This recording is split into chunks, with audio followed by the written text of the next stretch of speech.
여러분, 마지막으로 배달 음식을 받아본 게 언제입니까? 현관문을 열면 비닐봉투가 놓여 있습니다. 들어 올리면 손바닥에 온기가 번집니다. 국물이 담긴 용기에서 김이 새어 나오죠. 그 따뜻함을 손에 쥔 채 식탁까지 걸어가는 거리. 고작 서너 걸음입니다. 이제 하나만 상상해 보십시오. 보온 용기가 없습니다. 비닐봉투도 없습니다. 오토바이도, 배달앱도, 전화도 없습니다. 뜨거운 국을 옹기 항아리에 담아 맨손으로 들고 걸어야 합니다. 거리는 서너 걸음이 아닙니다. 20km입니다. 한밤중에 출발해서 새벽까지 쉬지 않고 걸어야 합니다.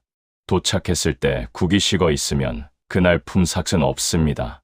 말도 안 되는 이야기처럼 들리죠. 그런데 조선시대에 이 일을 매일 한 사람들이 있었습니다. 경기도 남한산성에서 한양도성까지 20km를 밤새 걸어서 뜨거운 국을 배달했습니다. 그리고 그 국을 받아 먹을 수 있었던 곳, 주막이 전국에 12만 개가 넘었습니다. 지금 전국 편의점이 5만 개인데 그 2배가 넘는 숫자입니다. 조선시대에 정말 배달이 있었던 걸까요? 있었다면 도대체 어떤 시스템으로 돌아간 걸까요? 뜨거운 국이 20km를 견딘 비결이 놀라운 기술에 있었던 걸까요? 아니면 기술 따위는 없었고 오직 사람의 2발이 해낸 일이었던 걸까요? 오늘은 조선의 주막에서 시작된 배달 이야기, 그리고 비 오는 날에도 국 한 그릇을 들고 달려간 이름 없는 배달부들의 이야기를 해보겠습니다. 먼저 주막이 뭔지부터 보겠습니다. 주막은 한자로 풀면 술을 파는 임시 가건물이라는 뜻인데요. 실제로도 그랬습니다. 교통요지나 길목, 나루터, 장터 어귀에 초가집 한 채를 세우고 술과 밥을 팔았습니다. 나그네가 잠도 잘 수 있었으니 지금으로 치면 술집과 식당과 여관을 한 지붕 아래 합쳐 놓은 셈이죠. 그런데 이 주막이 조선 초기부터 있었던 건 아닙니다.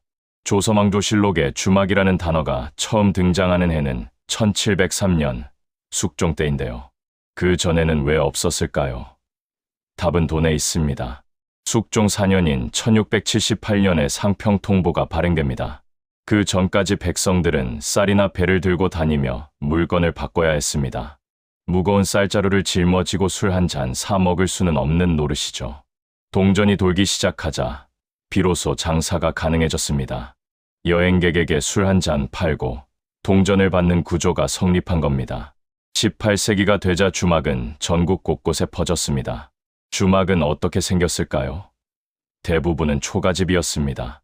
큰 주막은 방이 수십 개의 창고와 마구간까지 딸렸지만 작은 주막은 방 두세 개의 술청 하나가 전부였습니다. 문짝에 주자를 크게 써 붙이거나 술 거르는 도구인 용수를 매달아 놓아 술집임을 알렸습니다. 잠자리는 넉넉하지 않았습니다. 이불이 따로 없는 곳도 많았고 먼저 떠난 손님이 어지럽혀 놓은 방을 그대로 물려받는 경우가 흔했다고 합니다. 외국인의 눈에 비친 조선의 주막은 어땠을까요? 1894년 조선을 여행한 영국의 지리학자 이사벨라 버드 비숍은 이런 기록을 남겼습니다. 주막에서 밥과 계란, 채소국, 국수, 말린 미역 요리까지 살 수 있었다고 합니다. 밀가루와 설탕과 기름으로 만든 과자, 그러니까 약과도 있었는데요. 다만 차는 마실 수 없었고 우물물이 의심스러워 끓인 물을 마셨다고 적었습니다. 150년 전 외국인이 본 주막은 메뉴가 제법 다양한 길거리 식당이었던 거죠. 1909년에는 일본인 경찰 이마무라 도모가 조선의 주막을 조사했습니다. 그의 보고서를 보면 이렇게 쓰여 있습니다. 전국 산간벽지에 주막이 없는 곳이 없다. 계급을 막론하고 출입이 가능하다. 탁주의 밥과 국, 반찬과 고기를 먹을 수 있다. 밥값은 3사전에서 20전까지 다양했는데요. 지금 돈으로 환산하면 대략 1,000원짜리부터 10,000원짜리까지 있었다는 뜻입니다. 소자본으로 이익을 내기 좋은 장사라는 평가도 덧붙였습니다. 편의점보다 많았다는 시비만 개가 과장이 아니었던 겁니다. 주막이 무엇이고 어떻게 생겼고 왜 18세기에 폭발적으로 늘었는지까지 확인했습니다. 그렇다면 이 주막에서는 대체 어떤 음식을 팔았을까요? 그리고 그 가격은 조선 백성들에게 어느 정도의 돈이었을까요? 주막에서 밥 한 끼를 먹으려면 돈이 얼마나 들었을까요? 조선 후기 학자 황윤석의 기록을 보면 대략적인 가격이 나옵니다. 밥 한 끼가 40푼, 술 한 잔이 15푼, 떡 한 접시가 20푼, 하룻밤 숙박이 10푼이었습니다. 밥 한 끼가 숙박비의 4배라는 점이 눈에 들어오는데요. 주막의 진짜 수입원은 잠자리가 아니라 밥상이었던 겁니다. 오늘날 돈으로 환산하면 밥 한 끼가 대략 8,000원에서 1만 원 사이, 지금 국밥 한 그릇 값과 크게 다르지 않았던 거죠. 주막의 대표 메뉴는 단연 장국밥이었습니다. 소의 양지머리를 푹 고아낸 육수에 콩나물, 고사리, 도라지를 넣고 간장으로 간을 맞춘 국밥인데요. 조리법의 핵심이 하나 있었습니다. 도렴이라는 방식입니다. 밥 위에 뜨거운 국물을 부었다가 다시 따라내고 또 붓기를 여러 차례 반복합니다. 그러면 밥알이 풀어지지 않으면서도 국물 간이 밥 속까지 배어듭니다. 지금 설렁탕집에서 밥을 말아주는 것과 비슷한 원리죠. 장국밥 말고 안주도 있었습니다. 마른 안주로는 육포와 어포가 나왔고, 손이 큰 주막에서는 수육이나 너비아니, 빈대떡, 생선구이 같은 진안주도 내놓았습니다. 술을 많이 마신 다음날 아침이면 해장국이 등장하는데요. 솥뼈를 오래 고운 국물에 된장을 풀고 퇴추 우거지와 선지를 넣어 끓인 것으로, 이것이 오늘날 해장국의 원형입니다. 주막은 낮에는 밥집이었고 밤에는 술집이었고 새벽에는 해장집이었던 겁니다. 이 장국밥의 명성이 어느 정도였냐면 왕까지 궁궐을 빠져나올 정도였습니다. 조선 24대 왕 헌종은 변복을 하고 몰래 궁 밖으로 나가 무교동의 장국밥집, 무교탕반을 찾았다는 기록이 전하는데요. 당시 무교동은 한양의 번화가였고 탕반집들이 즐비했습니다. 왕이 백성들 사이에 섞여 앉아 국밥 한 그릇을 비웠다는 이야기는 장국밥이 신분을 초월한 조선의 국민 음식이었다는 뜻이기도 합니다. 주막이 무엇을 팔았고 얼마를 받았고 왕까지 반하게 만든 메뉴가 무엇이었는지까지 보았습니다. 그런데 이 음식을 매일 만든 사람은 따로 있었습니다. 주막의 주인은 대부분 여성이었는데요. 조선시대 사람들은 그를 주모라고 불렀습니다. 주모는 새벽부터 불을 지펴 솥뼈를 고았고 술을 빚었고 손님을 맞았고 잠자리까지 챙겼습니다. 한 사람이 요리사이자 접객원이자 경영자였던 셈이죠. 이 주모의 모습이 그림으로 남아 있습니다. 조선 후기 화가 신윤복의 주사거배라는 작품인데요. 제목의 뜻은 술집에서 술잔을 들다입니다. 그림 속에는 양반과 기생이 술상을 사이에 두고 앉아있고 한쪽의 주모가 막걸리를 따르는 모습이 보입니다. 그런데 그림 구석에 눈길을 끄는 인물이 하나 더 있습니다. 심부름을 온 듯한 하인이 서 있습니다. 주막은 한 가지 형태만 있었던 것이 아닙니다. 조선 후기로 갈수록 다양하게 갈라졌는데요. 길거리에 평상을 놓고 술을 파는 노상주점, 칸막이를 쳐서 남녀가 따로 앉는 내외주점, 선채로 한 잔 걸치는 선술집, 기생이 시중드는 고급 술집까지 형태는 달라도 공통점이 하나 있었습니다. 음식을 만들어 파는 곳이라는 것, 그리고 그 음식을 밖으로 가져갈 수 있었다는 것이죠. 그렇다면 양반들은 주막에 자주 갔을까요? 답은 아닙니다. 조선의 양반은 체면의 포로였습니다. 유학자가 술집에 드나드는 모습이 알려지면 집안 평판이 곤두박질 쳤거든요. 게다가 양반 가문은 손님 접대에 소득의 3분의 1을 쓸 정도로 젖빈에 매달렸습니다. 소득의 3분의 1이면 지금 기준으로 월급의 30%를 손님, 밥상에 쏟아부은 셈이죠. 남의 집 밥상을 사먹는 일 자체가 격이 떨어지는 일로 여겨졌습니다. 그래서 양반은 하인을 보냈습니다. 국밥이 먹고 싶으면 하인에게 돈을 쥐어주고 주막으로 보냅니다. 하인이 주막에 도착하면 주모가 음식을 담아줍니다. 하인은 그 그릇을 들고 양반의 집까지 돌아옵니다. 양반은 대청마루에 앉아 따뜻한 국밥을 받아먹습니다. 주문자, 조리자, 배달원이 분리된 구조. 이것이 조선시대 배달의 기본 형태였습니다.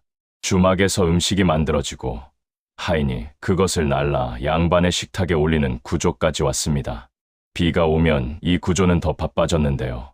양반은 빗길의 갓과 도포를 적실 수 없었고 평소라면 참았을 양반들까지 하인을 내보내면서 주막 주변은 심부름꾼들로 붐볐습니다. 그런데 이 배달 이야기에는 기록으로 남은 최초의 순간이 있습니다. 1768년 과거 시험장 앞에서 벌어진 일입니다. 1768년 7월 7일 한양. 조선 후기 학자 황윤석은 과거 시험을 마친 뒤 동료들과 함께 숙소에 모여 있었습니다. 한여름 더위에 시험 피로까지 겹친 날이었는데요. 누군가 냉면을 시키자고 했습니다. 밖으로 사람을 보내 냉면을 받아왔고 일행은 차가운 국수를 나눠 먹었습니다. 황윤석은 그날의 일을 자신의 일기 이재난고에 적어두었습니다. 이것이 현재까지 확인된 한국 배달 음식의 가장 오래된 기록입니다. 지금이야 냉면이 흔한 음식이지만 조선시대에는 사정이 달랐습니다. 냉면의 주재료인 메밀은 척박한 땅에서도 자라는 곡물이었지만 면을 뽑고 육수를 만드는 과정은 간단하지 않았거든요. 동치미 국물이나 고기 육수를 차갑게 식혀야 했고 고명으로 배와 편육을 얹었습니다. 원래 궁중에서 먹던 음식이 양반층으로 퍼져나간 것으로 지금처럼 아무 식당에서나 살 수 있는 음식은 아니었던 거죠. 냉면 배달은 왕실에서도 이루어졌습니다. 조선 23대 왕 순조는 신하들을 초대한 자리에서 냉면을 준비하라고 명한 기록이 이유원의 이마필기에 남아있는데요. 궁궐 안에서 직접 만든 것이 아니라 밖에서 들여온 것으로 냉면이 궁 밖 전문 음식점의 솜씨를 필요로 할 만큼 까다로운 요리였음을 보여줍니다. 냉면 배달은 한양에만 머물지 않았습니다. 경상도 진주에서는 기생들이 연회에 쓸 냉면을 주문해 받아 먹었다는 기록이 전합니다. 한양에서 시작된 배달 문화가 지방 도시까지 퍼졌다는 뜻이죠. 냉면이 배달에 잘 맞았던 이유도 있었습니다. 차가운 음식이니 나르는 도중 식어도 상관이 없었거든요. 배달에 적합한 음식의 조건은 250년 전이나 지금이나 크게 다르지 않았던 겁니다. 냉면이 조선 배달 역사의 첫 페이지를 열었다는 것은 알겠습니다. 그런데 냉면은 차가운 음식입니다. 그릇에 담아들고 걸어도 온도가 크게 변하지 않죠. 그래서 배달이 가능했다고 볼 수도 있습니다. 그런데 조선시대에 뜨거운 국을 배달한 사람들이 있었습니다. 그것도 20km 넘는 거리를 밤새 걸어서 말입니다. 효종갱, 한자로 풀면 새벽종이 울릴 때 먹는 국이라는 뜻인데요. 1921년 최영련이 쓴 해동죽지에 이 음식의 기록이 나옵니다. 새벽 통행금지가 풀리는 시각, 도성문이 열리자마자 양반가의 뒷문 앞에 뜨거운 국 한 항아리가 놓여 있었습니다. 밤새 누군가가 걸어서 날라온 겁니다. 효종갱의 재료를 보면 이 국이 얼마나 호화로운 음식이었는지 짐작할 수 있습니다. 소갈비를 밑국물로 깔고 전복과 해삼을 넣고 송이버섯과 표고버섯을 더하고 콩나물과 배추 속대까지 채운 뒤 된장을 풀어 오래 끓였습니다. 전복과 해삼은 지금도 비싼 재료인데 조선시대에는 더했거든요. 한 그릇값이 정확히 기록되어 있지는 않지만 앞서 본 주막 장국밥이 40푼이었으니 조종갱은 그 몇 배는 되었을 겁니다. 이 국에는 별명이 하나 더 있었습니다. 북촌갱. 한양 북촌에 사는 양반들이 즐겨 먹었다고 해서 붙은 이름인데요. 북촌은 경복궁과 창덕궁 사이, 지금의 삼청동과 가회동 일대에 해당하는 조선 최고의 부촌이었습니다. 효종갱은 아무나 시켜 먹을 수 있는 국이 아니었습니다. 북촌의 양반가만이 누릴 수 있었던 프리미엄 새벽 해장국. 그것이 효종갱이었던 거죠. 효종갱이 무엇이고 어떤 재료로 만들어졌고 누가 먹었는지까지 확인했습니다. 그렇다면 이 뜨거운 국은 대체 어디서 만들어져서 어떻게 20km를 넘어왔을까요? 효종갱은 경기도 광주, 남한산성 아래에서 만들어졌습니다. 소갈비를 하루 종일 구워 밑국물을 잡고 전복과 해삼, 버섯과 채소를 넣어 된장으로 간을 맞춘 뒤 커다란 옹기 항아리에 담았습니다. 문제는 여기서부터인데요. 이 뜨거운 국을 한양까지 어떻게 식지 않게 나르느냐. 방법은 단순했지만 정성이 들었습니다. 항아리 뚜껑을 꼭 닫고 그 위를 솜으로 겹겹이 감쌌습니다. 솜이 열을 가두는 보온재 역할을 한 거죠. 오늘날 보온 가방에 아이스팩 대신 솜을 넣었다고 생각하면 됩니다. 항아리가 준비되면 배달부는 그것을 지게에 씌웠습니다. 남한산성에서 한양 도성까지의 직선거리는 약 20km. 하지만 길은 직선이 아니었거든요. 산길을 내려와 경안천을 따라 걷고 한강에 도착하면 나룻배를 타야 했습니다. 강을 건넌 뒤에는 다시 도성 방향으로 걸었습니다. 소달구지를 이용할 수 있는 구간도 있었지만 좁은 산길이나 나루터 주변에서는 사람이 직접 짊어져야 했습니다. 출발 시각은 자정 이전이었습니다. 해가 완전히 진 뒤 남한산성 아래 마을에서 항아리를 짊어진 배달부가 어둠 속으로 걸음을 뗐습니다. 등불 하나에 의지해 산길을 내려가야 했고 한강 나루터에서는 뱃사공을 깨워 배를 띄워야 했습니다. 도보와 나룻배를 합쳐 걸리는 시간은 5시간에서 6시간. 새벽 4시에서 5시 사이에 한양 도성 근처에 도착하는 것이 목표였습니다. 왜 하필 새벽 4시였을까요? 조선에는 통금이 있었습니다. 밤 8시경 보신각에서 인정이라는 종을 28번 치면 도성의 문이 닫혔는데요. 이후 거리를 돌아다니다 잡히면 곤장을 맞았습니다. 통금이 풀리는 시각은 새벽 4시경. 이때 울리는 종이 파루입니다. 파루가 울리면 도성 문이 열리고 사람들의 통행이 허용되는 거죠. 효종갱이라는 이름 자체가 이 새벽 종소리에서 왔습니다. 새벽 종이 울릴 때 먹는 국. 그것이 효종갱입니다. 파루 종소리가 한양에 울려 퍼집니다. 도성 문이 열립니다. 밤새 걸어온 배달부가 성문을 통과합니다. 북촌 골목길로 접어들어 양반가의 뒷문에 도착합니다. 항아리에서 솜을 걷어내고 뚜껑을 엽니다. 김이 올라옵니다. 5시간을 걸어왔지만 국은 아직 뜨겁습니다. 양반은 잠에서 깬 직후 뜨끈한 효종갱 한 그릇으로 하루를 시작합니다.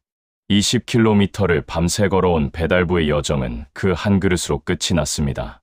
양반이 국을 드는 동안 배달부가 어디에서 쉬었는지, 돌아가는 길에 무엇을 먹었는지는 아무 기록도 없습니다. 해동죽지는 국의 재료와 맛과 배달 방식은 적었지만 그것을 나른 사람에 대해서는 한 줄도 남기지 않았습니다. 한 가지 더 짚을 것이 있습니다. 효종갱은 한 번만 배달된 것이 아니었는데요. 해동죽지의 기록으로 보아 정기적으로 양반가에 전달되었을 가능성이 큽니다. 매일 혹은 정해진 날마다 국을 받는 구조였던 거죠. 효종갱의 새벽 배송이 어떻게 이루어졌는지까지 확인했습니다. 그렇다면 양반은 새벽에 효종갱을 받아먹었고 낮에는 하인을 시켜 주막 국밥을 시켰습니다. 궁궐에서 일하는 관리들은 어떠했을까요? 궁 안에서 하루 종일 업무를 보는 사람들은 점심을 어떻게 해결했을까요? 답을 알려면 먼저 조선시대 식사 구조를 봐야 합니다. 조선시대 백성들은 기본적으로 하루 2끼를 먹었습니다. 아침과 저녁, 이 2끼가 정식 식사였는데요. 낮에는 낮거디라 불리는 간단한 요기를 했습니다. 죽이나 미음, 과일, 다과 정도였죠. 하루 3끼를 먹는 습관은 근대 이후에 자리 잡은 겁니다. 그러니 궁궐에서도 점심밥이 따로 나오지 않았습니다. 관리들은 배가 고프면 스스로 해결해야 했습니다. 궁궐에서 점심이 나오지 않았으니 관리들은 방법을 찾아야 했습니다.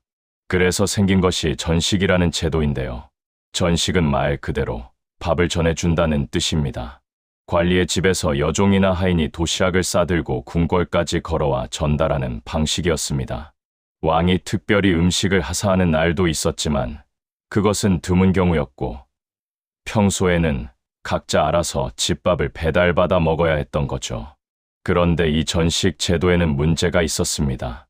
3가지가 기록에 남아있는데요. 첫째, 궁궐 근처에서 여종이 병사들에게 희롱을 당하는 일이 잦았습니다.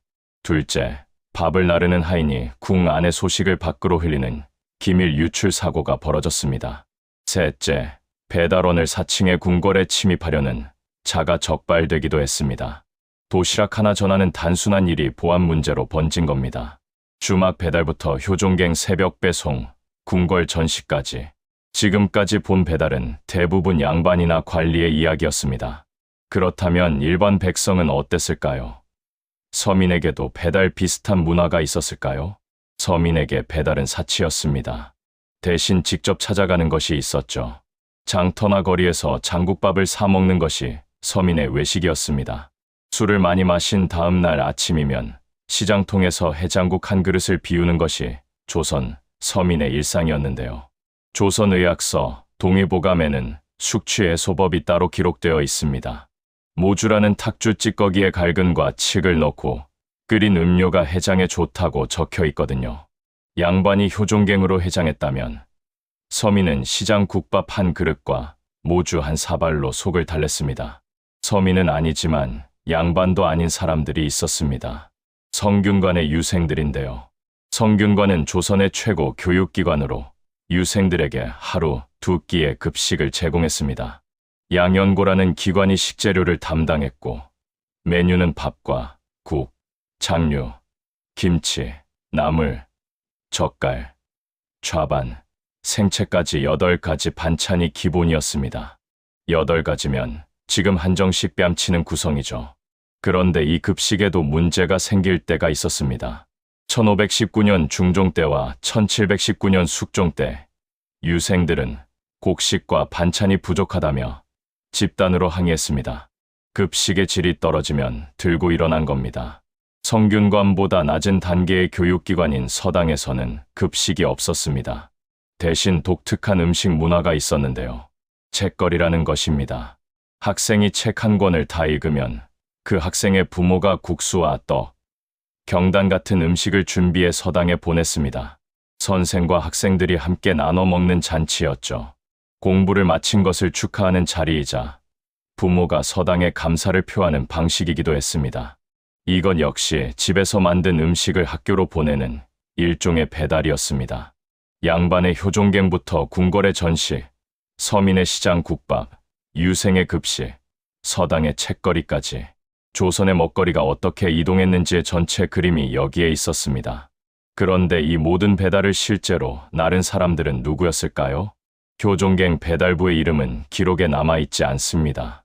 남한산성 아래에서 항아리를 짊어지고 자정에 출발한 사람이 누구인지, 나이가 몇이었는지, 그 일로 얼마를 받았는지 알 수 없습니다. 해동죽지는 효종갱의 재료와 맛과 배달 방식은 기록했지만 그것을 나른 사람에 대해서는 한 줄도 쓰지 않았습니다. 확실한 것은 하나입니다. 누군가는 매일 밤 20km를 걸었다는 것, 양반의 아침 한 그릇을 위해 어둠 속에서 6시간을 걸은 사람이 있었다는 것, 그 사람의 이름은 어디에도 없습니다. 전식을 나른 여종과 하인도 마찬가지입니다. 궁궐 앞에서 병사에게 희롱을 당했다는 기록은 남아있지만 그 여종이 어떤 사람이었는지는 적혀 있지 않습니다. 매일 아침 관리의 집에서 궁궐까지 걸어가 도시락을 건네고 빈 그릇을 들고 다시 돌아온 사람. 조선의 배달은 이름 없는 발 위에 서 있었습니다. 다시 비 오는 날로 돌아가겠습니다. 한양 북촌 양반의 대청마루 아래 하인이 서 있습니다. 장국밥 한 그릇 받아오너라. 하인은 집신을 신고 대문을 나섭니다. 빗줄기가 굵습니다. 글길은 이미 질퍽해졌고 발이 빠질 때마다 집신 사이로 진흙이 올라옵니다. 주막까지는 두어 골목. 도착하면 주모가 솥에서 국을 퍼담습니다. 하인은 그릇 위에 천을 덮고 양손으로 감싸듭니다. 돌아가는 길, 빗물이 천을 적시지만 국물에는 닿지 않도록 몸을 기울입니다. 양반의 뒷마루에 그릇을 올려놓는 순간 하인의 옷은 이미 홀딱 젖어 있습니다. 250년 전 조선에는 배달앱이 없었습니다. 오토바이도 없었고 보온 용기도 마땅치 않았습니다. 그런데도 배달은 있었습니다. 양반은 하인을 보내 국밥을 시켰고 남한산성에서는 밤새 걸어서 효종갱을 날랐고 궁궐의 관리들은 집에서 도시락을 받아 먹었고 과거 시험장 앞에서는 냉면을 배달시켜 나눠 먹었습니다. 기술은 하나도 없었지만 누군가의 두 발이 그 기술을 대신했습니다. 효종갱 배달부는 매일 밤 자정에 출발해 새벽에 도착했습니다. 그가 걸은 거리는 20km, 걸린 시간은 6시간, 돌아오는 길까지 합치면 하루에 40km를 걸었습니다. 그는 멈추지 않았습니다. 국이 식기 전에 도착해야 했기 때문입니다. 지금 여러분의 현관문 앞에는 배달 음식이 30분이면 도착합니다. 조선시대 양반이 하인에게 주막에 다녀오너라라고 말한 것과 우리가 화면 위에 주문 버튼을 누르는 것 사이에는 250년의 시간이 있습니다. 하인이 흙길을 달려 주막에 갔던 자리에 지금은 오토바이가 달립니다. 달라진 것은 속도입니다. 달라지지 않은 것은 마음입니다. 비가 오면 밖에 나가기 싫고 따뜻한 국물이 당기고 누군가가 그것을 대신 가져다 주기를 바라는 마음. 그 마음은 250년 전에도 같았습니다. 항아리를 감싼 것은 솜이었지만 그 솜보다 국을 뜨겁게 지킨 것은 20km를 멈추지 않은 발걸음이었습니다. 무언가를 끝까지 식지 않게 하는 힘은 기술이 아니라 걸음을 멈추지 않는 것이 아닐까 합니다. 오늘 영상이 흥미로우셨다면 좋아요와 구독 부탁드립니다. 감사합니다.